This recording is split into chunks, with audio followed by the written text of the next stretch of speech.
কিন্তু এর লেগে আরে গ্রামের মানুষ পছন্দ করে তার পিছনে স্লোগান দেয় আর মানে কয় আপনি ভালো না, লোক হিসেবে আপনি খারাপ, দুর্নীতিবাজ, আমার চাল চলন ভালো না, এর লেগে আমি একটা হাত দিয়ে মানুষ বার হরিয়া না লাগে। কিন্তু রাসেল ভাইরে যদি এলাকাবাসীর সঙ্গে খারাপ বানানো যায় তাহলে মনে করেন আমার পথ ক্লিয়ার। তুই কথাটা খারাপ কও নাই। আচ্ছা, এখন এই রাসেলিয়ারে গ্রামের মানুষের দ্বারা খারাপ বানানো যায় কিভাবে? বুদ্ধি একটা আছে। কি বুদ্ধি?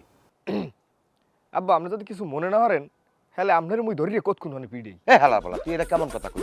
আমি তোর জন্মদাতা বাপ, এই বাপের তুই পিটাবি? এটা কি ভালো কথা কইছো? কথাটা তো মুরত তোমায় কইতেই দিলেন না, পুরো কথাটা শুনবেন না? তা কি ক? আপনারা যে পিডামু, পিডানের পর নাম তো পড়বে ওই রাসিলিয়ার, কইবে বলে যে হে পিডাইছে ব্যাককে, তাহলে তো খারাপ হয়ে গেলে সবাই সহে। তোর কথায় আসলে যুক্তি আছে। তাহলে কি আব্বা আপনার ধরিয়ে এখন পিডাম? ক্ষমতার জন্য মানুষ তো কত কিছুই করে। আমি নাইলে একটু পিডানি খামু, তুই একটা কাজ কর, বড় দেখে একটা লাড়ি লইয়া। আচ্ছা আব্বা।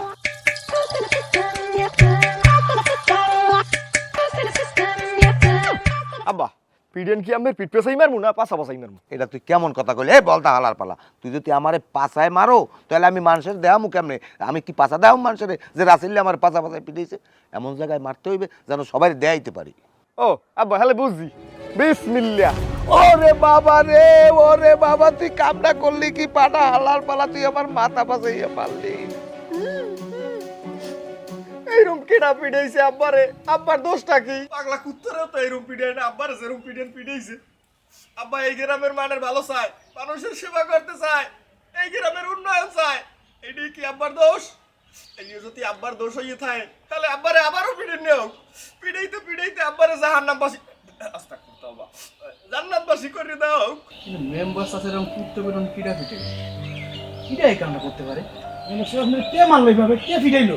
জানি না, আমি পিডানের ঠেলায় আমি নিজেরই আমি চিনতে পারি না কেডা পিটাইছে, কেমনে চিনবো?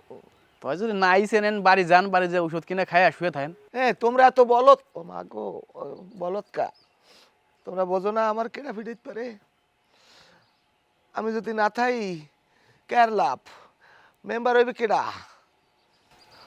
আপনি তো যদি না থাকেন বিনা প্রতিনিধি রাসেল মেম্বার হয়ে যাইব, আপনি বুঝেন না? এইবার লাইনে আইসো। মেম্বার চাচা তাহলে কি রাসেল ভাই আপনাকে ফিটাইছে? কি কমো, তোমরা অল্প বয়সী জ্ঞানী গুণী মানুষ, তোমরাই ভালো জানো।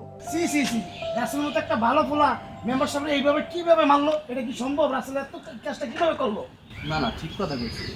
মেম্বার চাচার সাথে এই কাজটা করে বুঝলো, রাসেল তো ভালো মনে করছিলাম, হ্যাঁ, আমার তো ঘাউরা আছে।